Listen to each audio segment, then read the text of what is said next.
Hello, good evening and welcome to JoyNews Prime. I am Emefa Akosia Adeti. Coming up this evening, President Mahama directs the Chief of Staff to facilitate the immediate distribution of food supplies stored in warehouses in Tema to senior high schools nationwide. This food was imported by the outgone government in response to the drought that occurred last year. But in this emergency, we need to use some of that food to feed our students. Also, angry Atebubu drivers attack police after murder of a 75-year-old by suspected robbers. Throughout the Atebubu municipality, including all the villages, we are faced with frequent armed robbery attacks, even when going to our farms. Also this evening, teacher trainees in Ghana's public colleges of education call for solidarity among their peers and advised students, including final year students or trainees, to remain at home until CTAG and SINSAG demands are met. Also, Parliament to begin confirmation process of John Mahama's ministerial nominees as his first batch of ministers designates face the appointment committee on Monday morning. We have details. We are independent, fearless and credible. Do stay for details.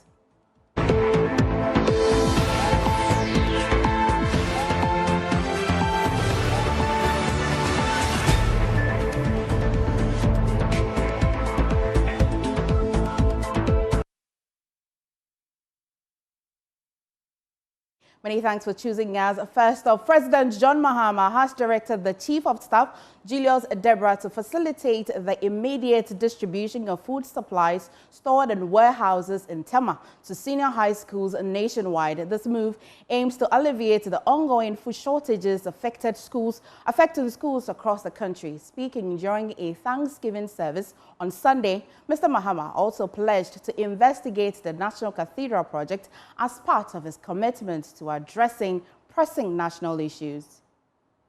As we speak, we have a challenge currently with feeding students in secondary schools, as the Ghana Education Service insisted that schools must reopen on the 3rd of January, contrary to the advice of the Conference of Heads of Assisted Secondary Schools.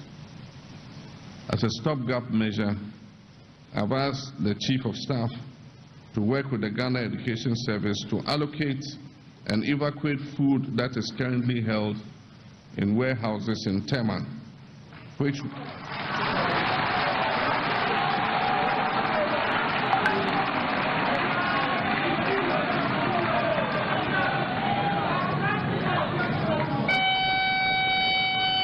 this food was imported by the outgone government in response to the drought that occurred last year. But in this emergency, we need to use some of that food to feed our students so that education can continue.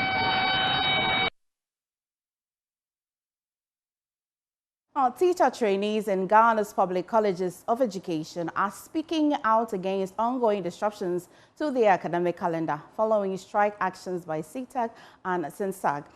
Today have called on the government and stakeholders to resolve the crisis ahead of their January 27 reopening.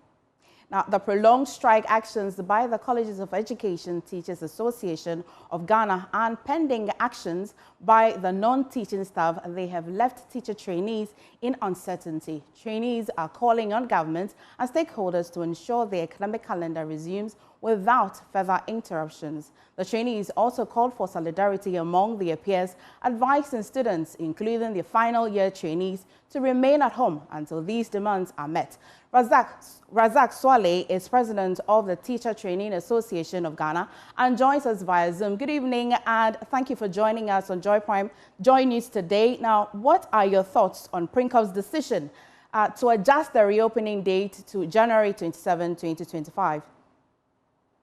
Yes, good evening and good evening to all my colleagues at the Colleges of Education. To us as teacher trainees, Prinkop's call of postponing the resumption date from the 13th to 27th of January is a good call, but we equally pray and hope that this time will afford government and all other interested stakeholders to plan and then also address the needs of CTAG and SENSAC so that academic activities will commence seamlessly in the colleges. You will recall just last year when CTAG embarked on a strike lasting for 2 months and 6 days, the toll it has on us, on our students, because we had to stay in the colleges from the time of the school reopening till the very last, which was September 7, and then only to be topped up with some few weeks, and then that was like 7 weeks to finish a semester that is worth 16 weeks.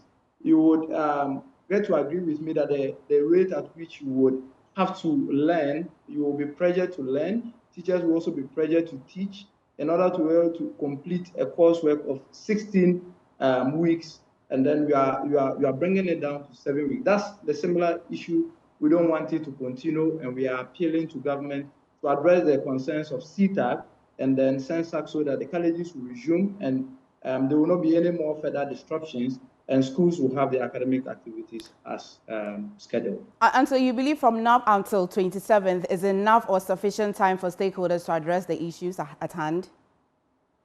Well, the issues are quite urgent, and then we will believe government and our other stakeholders would treat them as they are, because they are urgent, and then they must be attended to as such. So by 27th, which we are hoping that the issues will be resolved, and then the strike will be called off, and then colleges will be back in session. And the advent, which on 27th, the strike is not over, undoubtedly, we as students are not going to go to school knowing very well that there is strike in the air. Well, we're concerned, has the TTAG been in dialogue with CTAG and SENSAC or even PRINCOF at all? Have you been in any form of dialogue regarding the demands and the way forward? Yes, we have been in constant touch with PRINCOF, with CTAG, with GTEC, with I think with the exception of SENSAC, because SENSAC one is just coming up. They released their letter on 2nd January of an intention to strike on January 13th. For them, we have not really had some engagement. As for CTAG, we've been engaging them, and they've been saying that their demands are still not met, and they have even served a notice reaffirming their strike, which means they are going to withdraw all services, including inspection of project works and then supervision of level 400 who are currently practicing their art program in the basic schools. So these are some of the actions that CTAG is undertaking, and then we've equally been in touch with PRINCOF too, and then for some reasons we still don't know. PRINCOF have had to reschedule the college's resumption date from 13th of January to 27th of January. And this, we are hoping that it will afford government some time, and equally some other interested stakeholders some little time for them to address the concerns of CTAG, so that when we go to school, we will be sure that our teachers are going to be in the classroom, and we are not going to waste time and resources like we did last year when the strike was in full force. Well, beyond resolving the current strike, though, what long-term measures would the TTAG like to see implemented to ensure sustainable industrial harmony in colleges of education? Yes, for some time now, we have come to realize that successive governments have not really paid attention to the colleges of education, because when you come to the colleges, it's not only the strike that is troubling the colleges of education, even our feeding system, our infrastructure, and then so many other issues, if you come to the colleges, are troubled. So we would want attention by government and other stakeholders to see to it that the CTAG issue is laid to rest, because you would agree with me, since 2022, the colleges of Education Teachers Association have always been striking for their conditions of service. And these are arbitrary awards that were awarded to them in 2022, which even to take effect in 1st January 2023. And we are in 2025, and these needs have not still been addressed. So we feel when these concerns or demands of CTAG are being met, that will mean the strike in the colleges of education will be completely gone, and we will have our teaching and learning as as always scheduled. Not for government to be playing with the issue, and then we would go to school, and then our teacher, just when we have just resumed school for about a week or two, and then CETA will go on strike, and then we will not be finding the resolution, and then it will just leave students stranded. Well, Swale, you've advised trainees to remain at home in solidarity with their teachers. It would have been better, really, meaning to say students to stay at home because of the financial burden of feeding when lectures are not happening, yes? Yes, because of the impact, the toll it has on us as students. That's why we are advising ourselves to stay at home. Either it being in solidarity with CETA or not, the effect of the strike is really enormous on us as students. That is why we are taking this measure. There is neither in solidarity, yes, like you said, stating it in our release, whether in solidarity with CETA or not, the effects are evident, the effects are glaring on us as students. The effects might not be noticed right now, but as maybe some other people will see. But if you go to the other sectors like engineering and then the health sector, you will get to realize that when you lose out on contact hours, you might put someone to premature death. But to us as teachers, you find out that these effects will be mild. It will be coming. It will be small. Before you realize, by the time you complete from the colleges, you go there and then you might not have the necessary skills in order to be able to teach our brothers and sisters at the basic level. So this is what we're calling on. We are calling for a resolution for the strike action so that the mild effects that is posing on us right now. Like I said last year, the semester was supposed to last for 16 weeks. We only finished that semester within 7 weeks. Okay. So you get to realize the pressure it had on the students, the pressure it had on the teachers, and even the amount of contact hours that the students had. Well, so the problem, obviously, public knowledge, but what is your message to the government and other stakeholders regarding the urgent need to resolve this crisis? Yes, we are appealing to the government. The academic calendar is already in limbo, so we are appealing to them that they see to it that the concerns of CETA are addressed, so that in the future we might not be having these conversations. We might not be at a point where CETA will go on strike and then leave students stranded. If the arbitration awards, as they have in their release, are being met, then definitely CETA will also come back to the classroom. Okay. We have consistently had assurances from government, promising them and giving them this, and we have not seen any of this happen. So Thank you. We are appealing to the government to see to the implementation of the arbitration awards and our teachers. Many thanks. Thank you so much for talking to us today, Swale Razak. Now, moving on, Parliament will on Monday begin the confirmation process of John Mahama's ministerial nominees. The 11-member Appointments Committee of Parliament will vet the first batch of ministers designate. John Mahama's pick for the Finance Ministry, Dr. Kaisal Atuforsing, will be the first to be vetted, followed by John Janapo, who is headed to the Energy Ministry, and the Attorney General and Minister for Justice designate, Dr. Dominic Anyine. Our Parliamentary Affairs correspondent, Kweku Asante, reports. John Dramani Mahama last week Thursday sent to Parliament his first set of ministerial nominees. The Speaker of Parliament, Alban Bagbin, consequently referred the nominees to the Appointments Committee. The committee, chaired by First Deputy Speaker and MP for Akache South, Bernard Ahiafo, will question the ministerial nominees as to their suitability for the roles they've been nominated for. The NPP is promising rigorous vetting. Frank Anodompre is Minority Chief Whip. We on the minority side will be ready for you at the Appointment Committee. We want to caution your nominees to come prepared. It's not going to be business as usual. Come prepared. I hope you'll be prepared when you appear before the Appointment Committee. John Mahama has promised to put his entire cabinet in place in 14 days, but the minority in Parliament have been criticizing him for what they describe as thought appointments. Speaker, this thought appointment is unacceptable. Where are the rest of the ministers? You must be ready. Parliament will not be sitting this week, but has suspended its rules to allow the Speaker to refer any new nominations made by the President to the committee to be vetted, so the House can vote to approve when the plenary reconvenes on the 21st of January. Kweku Asante for Joy News.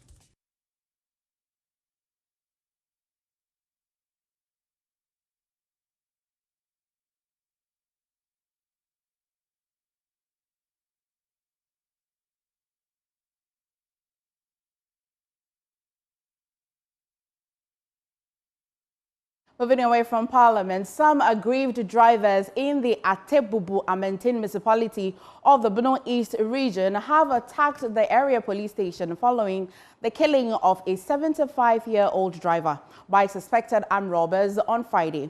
A police vehicle was destroyed in the process by the drivers, who went agog, accusing the police of doing little to prevent robberies in the area. Anna Sabit has more in this report.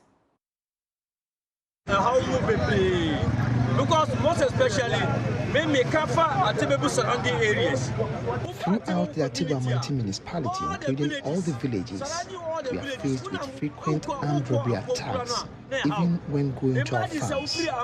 Between Atebubu and Amantin, day in and day out, these robbers attack us, and we don't know what exactly the police are doing about it.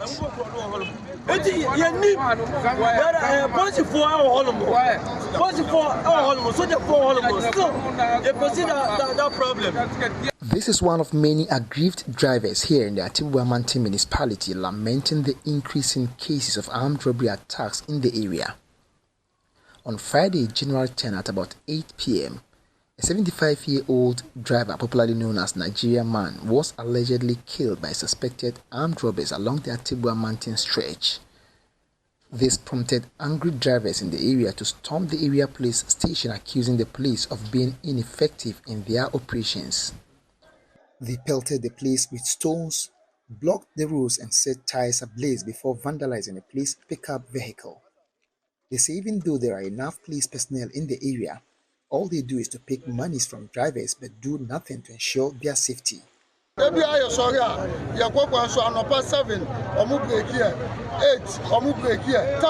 the drivers, are always on the roads, but the police do nothing to ensure our safety. The MTTD in particular are always on the road distorting monies from us morning, afternoon and evening. There are about 10 police barriers on this stretch alone, but in the evenings they leave and we are exposed to robbery attacks.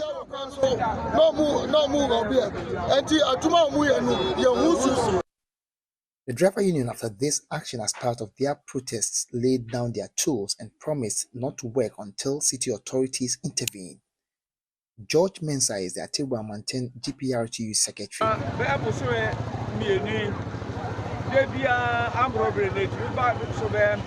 These robbers are always on the roads, even during the day, and they have killed about 6 drivers continuously within the past couple of months. So the drivers here have decided not to work until something is done.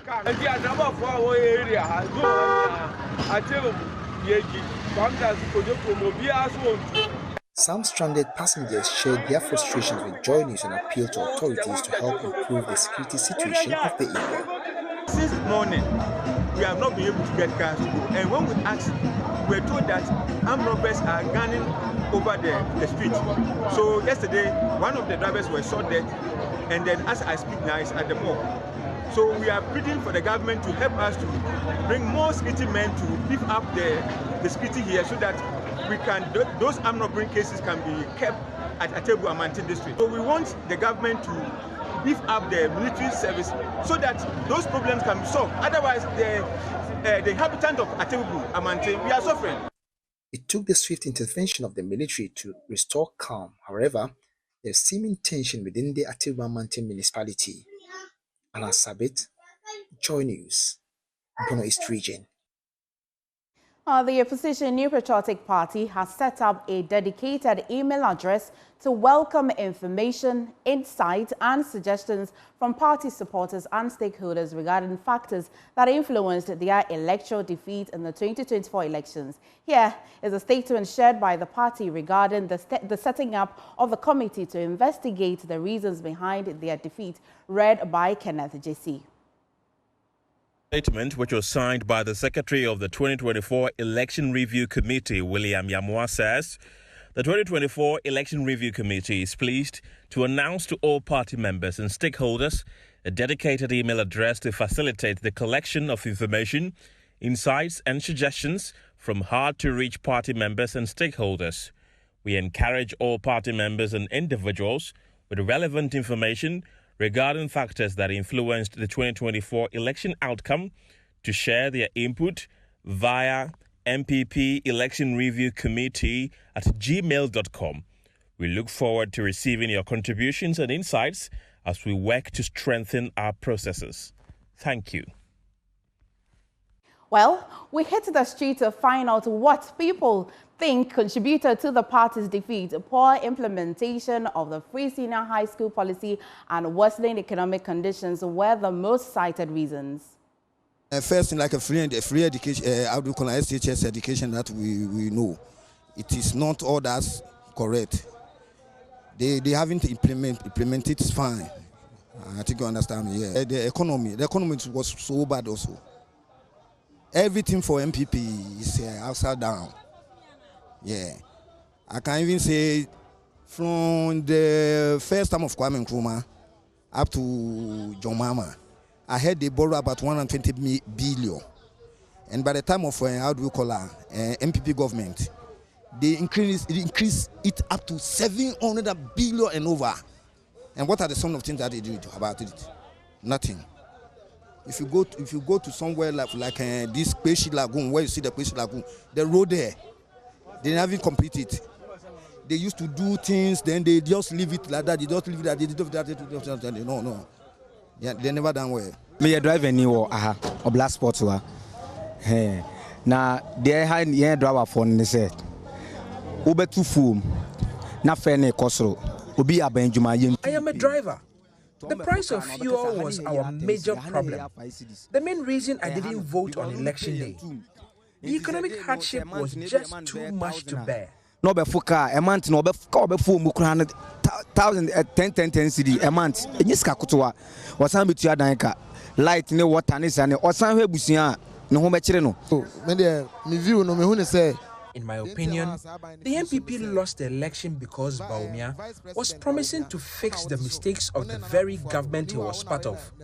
It didn't make sense to me, so I didn't trust him to vote for them. I didn't say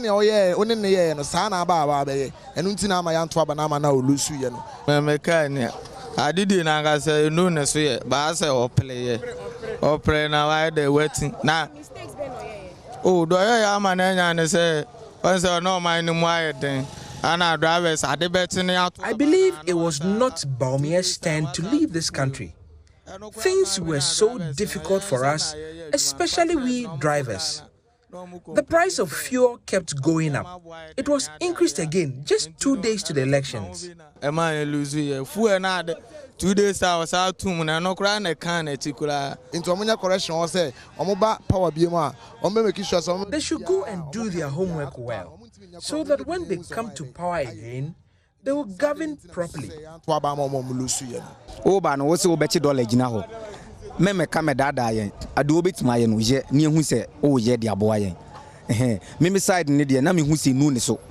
They promised to stabilize the city when voted into power, but couldn't live up to the expectation. Personally, I feel it was not just his turn. If there was another flag bearer, they probably could have won. Me MPP ni pana me digina ba me do on man koto because me who am zin hu me. Bawumia and Nana Akufo-Addo and others they are the same. But the only thing that I appreciate about me about that, it was that declaration of the election that he declared before 24 hours. That the way he accepted defeat, yeah. That's why I like Bawumia and nothing else again. Well, we also posed the question on our social media handles asking you why you think the NPP suffered such a humiliating defeat in the 2024 elections. And these are some of your comments you've been sharing with us. I'll be showing you on the screen shortly. So first off, Benjamin says, economic hardship, unemployment, corruption, autonomous injustice, and goes on to say they should dissolve it and hand the party to a complete new faces. Not even a single one of them should be part. We'll take you to the next one as well. Carlusha also said, Chairman Wuntumi, Nanabi, Napo, Nanado, recruitment without public knowledge. Canadian Japan, Afenyo marking and into brackets says that greediness, everything he wants gets and adjust for behavior, and also cited 9 as DCEs as well. We'll bring you more comments. Winnie, it's not through that it was arrogance and neglecting the grassroots. The same things were used when NDC lost in 2016. The problem was NPP assuming every Ghanaian was NDC, and that if you criticize them, they were only doing so because you were either bought by the NDC or you were anti-government. They dealt with people ruthlessly, thinking they were NDC. Look at the way they handled the Galamsey protesters just 1 month to election. There was no known opposition element among them, yet government dealt with them lawlessly. Would also bring you more comments. Nana Kofi said they lost the election because of 1, Nanado's poor leadership in fighting corruption and broad day thievery. 2nd, the arrogance in the current party executives and those in government as well. And we'll bring you also Idris says number 1, and that's quite a tall list. It's number 1. Nanado's demeanor caused the party about 10% of the problems. Number 2, the government's policies, example, debt exchange, collapse of banks, etc., cost 10% as well. The 3rd one says that the economy and unemployment, 70% contribution. Baumia as a candidate caused 5% of the problem. Number 5, the person cites the quota of Wuntumi, Abronye, Napo, and Owusu Bempa, and others caused 5% of the problem. Interestingly, Nanado's 10% did the damage. It caused many NPP sympathizers not to show up to neutralize the votes from floating voters and NDC who were voting on the 70% of the problem. So those are some of your comments that you've been sharing with us, answering the question what you thought caused that defeat of the NPP in the 2024 elections. That'll be all for the bulletin today. My name is MFA Akosia Adeti. For more news, though, do log on to myjoyonline.com. We appreciate your company.